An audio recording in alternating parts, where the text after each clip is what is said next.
Welcome to Mr. R's Art Class. Don't forget to like, subscribe, and turn on notifications. Thumbs, subs, and ring that bell. So you can think of these written critiques as kind of like a mystery or a scavenger hunt or a treasure hunt. And you're trying to put all these clues together that you find and you gather for this written critique, and you try to put them all together to try to figure out why was this artist trying to make this artwork? Why is this artwork important? Or what makes it important? So we're looking at all these different parts of the written critique, starting with the history, the title of the artwork, what do you actually see occurring in the artwork, the elements of art, the principles of design, the interpretation, what was this artwork trying to get across, what was the message, what was the goal of this artwork, and then the judgment part, was the artist able to actually get that message across? Was the artist successful at making this artwork? So again, you could kind of think of this as a mystery, as a scavenger hunt or a treasure hunt, and you're trying to put all these clues together, all of these hints together to try to figure out what was this artwork about, what makes it important, and what can I take away from this artwork when I'm making my own artwork. So these are the types of questions that you should be asking yourself when you're making your artwork, to make your own artwork purposeful so that your artwork serves a purpose and has a meaning to it. So you should be asking yourself these same questions when you're making your own artwork. What's the title of my artwork going to be? What's it going to be made out of? Why is it going to be made out of this medium? Which elements of art am I going to use? Which principles of design am I going to use? Why am I using those? How do I want this artwork to be interpreted by the viewer? So for the history, I'm going to give you a paragraph, and you're going to read through that whole paragraph, and you're going to try to find the one most important thing. So I'm going to give you a paragraph, and you're going to try to find the one most important thing to you. So this isn't a trick question. I'm not trying to get you guys to all find the one most important thing to me. I want you to read through this whole paragraph, and I want you to be able to find the one most important thing to you. Before we read the history, here's some directions. We're going to read the history about this medium. Then you're going to find the one most important thing to you in this history. Then you're going to rewrite that one thing, that one fact that was most important to you in your own words. So here's a writing prompt. So this is how you can start your response. So the question would be, what was the one most important thing to you? So you would write that on the left-hand side. So what was the one fact that was most important to you? That goes on the left-hand side. Then on the right-hand side, the way you could start your response is, the most important thing that I read about in this paragraph was, and then you fill in that blank. You fill in that blank with that one thing that was most important to you that you read about in that paragraph. So the way you could start your response is, the most important thing that I read about in this paragraph was, and then you tell me what that one thing that was most important thing to you. So let's go back to the history. I'll give you about 5 minutes, and you're going to try to find that one most important thing to you that you read about in this history of this medium. And then you fill in the blank for that biography question. If you have any questions, go ahead and let me know.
So for this part of the written critique, we're going to go ahead and copy down this artwork information. So this first line here is the artist of the artwork. Then in quotation marks, everything in quotation marks here is the title of the artwork. Then you have the year. Then the next line should be what the artwork is made out of. So the medium. So the medium would be what the artwork is made out of. This next line here is the type of artwork. Is it a movie? Is it a poster? Is it an illustration? Is it a drawing? Then this last line here is the dimensions of the artwork, so the size of the artwork. So dimensions would be the same thing as the size of the artwork. Anything with 2 quotation marks, that means inches. Anything with just 1 quotation mark is feet. So anything with 1 quotation mark is feet. Anything with 2 quotation marks means inches. So you're going to go ahead and copy this question on the left-hand side of your paper. Who was the artist and title of this artwork? Who was the artist and title of this artwork? So the way you can respond to that question is on the right-hand side here. So it says in parentheses, the artist's name. So you go ahead and plug in the artist's name there. Then after the parentheses, it says, is the artist of, and then in quotation marks, it says artwork title. So everything in quotation marks, you go ahead and plug in the title of this artwork. So you go back to the artwork information, and you go ahead and copy anything that's in quotation marks into this part here. So plug in the artist for this artwork and plug in the title of this artwork. So again, you're plugging in the artist of this artwork and the title of this artwork. If you have any questions about this part of the critique, go ahead and let me know.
So now we're going to take a look at the second part of a critique. This is the description part of a critique. So we're going to look at the artwork and you're going to respond to these questions here on the left hand side. So what do you see? Could be the first question that you respond to, or you could pick the second question. What do you think is occurring in this image? So you only have to pick one question. You could pick either of those questions. What do you see? Or what do you think is occurring in this image? And you would write those questions on the left hand side. You only have to pick one question, just one question. And then on the right hand side, the way you can respond to those questions, if you chose the first question, the way you can respond to it is, what I see in this image is, and then you fill in the blank. If you wrote down the second question, the way you can respond is, what I think is occurring in this image is. So if you wrote down the first question, the way you can respond is, what I see in this image is. And then if you wrote down the second question, what I think is occurring in this image is. So you're just describing exactly what's going on in the artwork, what's in the artwork, who's in the artwork, what is that person doing, what's occurring. Just describe exactly what you see in this artwork. Is there a person? Is there an animal? Are there shapes? What types of colors are being used? Is it a famous person? Are there a bunch of different types of something? So you're just being as straightforward as possible. What do you see, or what's occurring in this image?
This is the analysis part of a written critique. So we're going to look at the elements of art and principles of design. For this part, you could look at the definitions for the elements of art and principles of design and try to figure out which element of art or which principle of design stands out to you. So when you look at this artwork, which element of art or which principle of design stands out immediately to you? So the first question that you could respond to is which element of art is being used?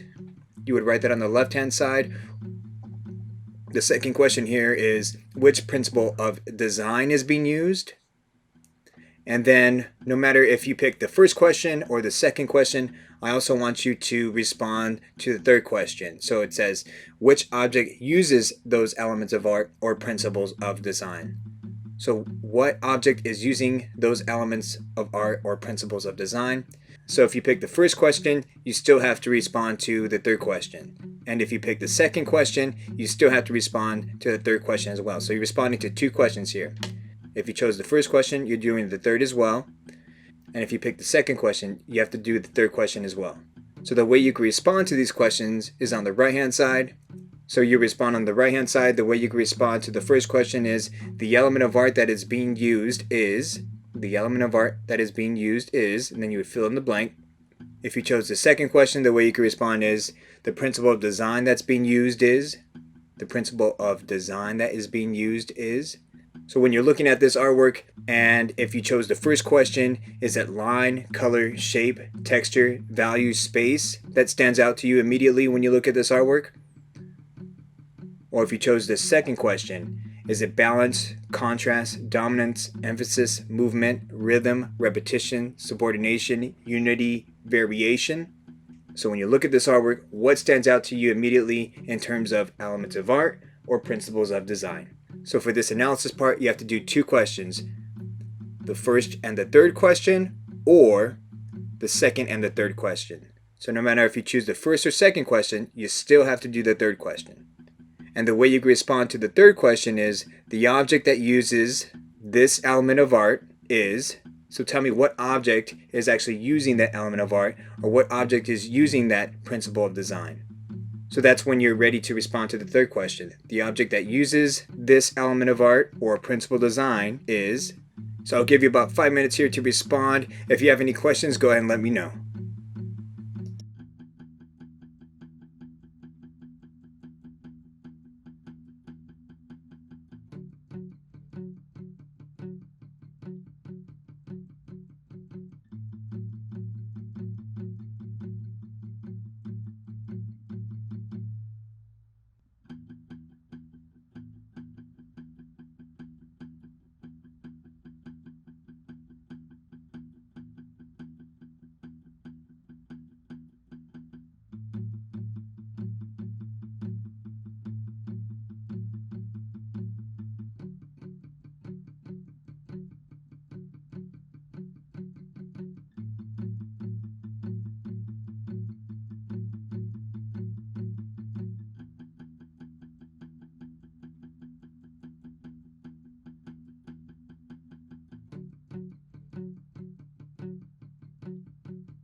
So here's the third part here of the written critique. This is the interpretation part.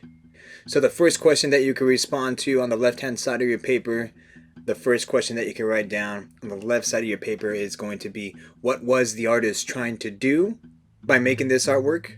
So why would the artist even make this artwork? Or what does the artwork make you think of?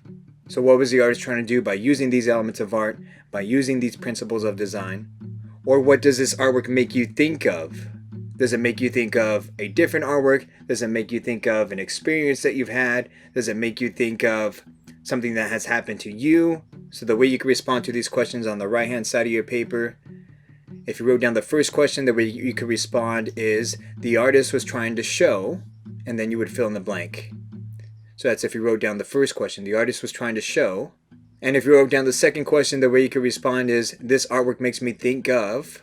If you wrote down the second question, the way you could respond is, this artwork makes me think of, and then you would fill in the blank. So look at the artwork. Why would the artist even make this to begin with? What was so important? What was it that the artist was trying to get across to you as the viewer? And you only have to write down one question, just one question. If you have any questions about this part, go ahead and let me know.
So for this part of the written critique, this is the judgment part. So we have some questions here on the left hand side. So the first question that you could write down is, do you like this artwork and why? So you can write that question on the left hand side. Second question is, what was the artwork successful at? So you write the question on the left hand side. Third question is, what did the artwork fail to do? So this judgment part is about your opinion, whether you like the artwork or didn't like the artwork. So the way you can respond to the first question is, I like this artwork because, and you would write these responses on the right hand side. So the way that you would respond to this first question is, I like this artwork because, I like this artwork because. If you wrote down the second question, the way you could respond is, this artwork was successful at, this artwork was successful at. Or this last question here, the artwork failed to, the artwork failed to. So in this last question here, you don't have to like the artwork. That's okay if you didn't like the artwork, but make a suggestion about what the artist could have done differently to make this artwork more interesting, or to maybe get their point across that the artist was trying to get across.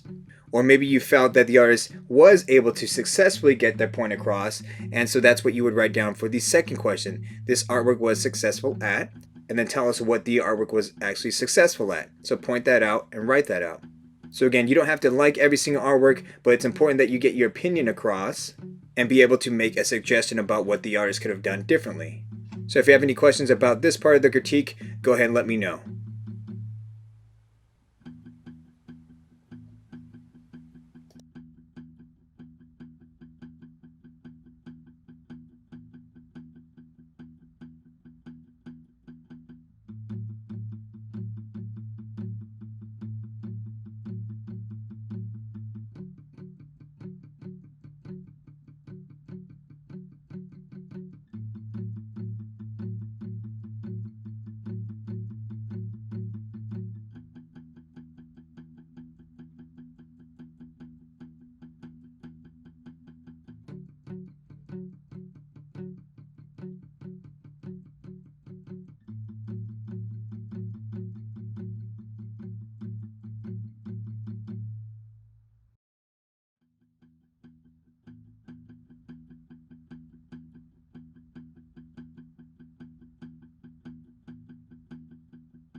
So for this part of the written critique, we're going to go ahead and copy and combine all the sentences that you already wrote out, and we're going to put them together to make a paragraph. So take advantage of this opportunity to check the grammar, to check the spelling, and to maybe rewrite anything that you wrote out. So for the first part of this rewrite, it should be the history of this medium. So it should be the most important thing that you read about in the history of this medium. So the second part should be the artwork info, so the artist and the title of the artwork that we're going to be talking about. The third part should be the description. What did you see in the artwork? Fourth part should be analysis. The fourth part should be the analysis. So which elements of art or principles of design were used in the artwork? Fifth part should be interpretation. What was the artwork about? Or what point was the artist trying to get across? The sixth part should be judgment. So did you like the artwork or did you not like the artwork? So take advantage of this opportunity to rewrite any of the sentences that you already wrote out, or if everything looks good, the grammar looks good, you would copy everything that you already wrote down and put it together to make a nice, neat, final written critique. To try to figure out what was this artwork about, what makes it important, and what can I take away from this artwork when I'm making my own artwork. So these are the types of questions that you should be asking yourself when you're making your artwork, to make your own artwork purposeful so that your artwork serves a purpose and has a meaning to it. So you should be asking yourself these same questions when you're making your own artwork. What's the title of my artwork going to be? What's it going to be made out of? Why is it going to be made out of this medium? Which elements of art am I going to use? Which principles of design am I going to use? Why am I using those? How do I want this artwork to be interpreted by the viewer? If you have any questions about this part of the critique, go ahead and let me know.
Thank you for watching the video. Don't forget to like, subscribe, and turn on notifications. And feel free to watch any of the other related videos.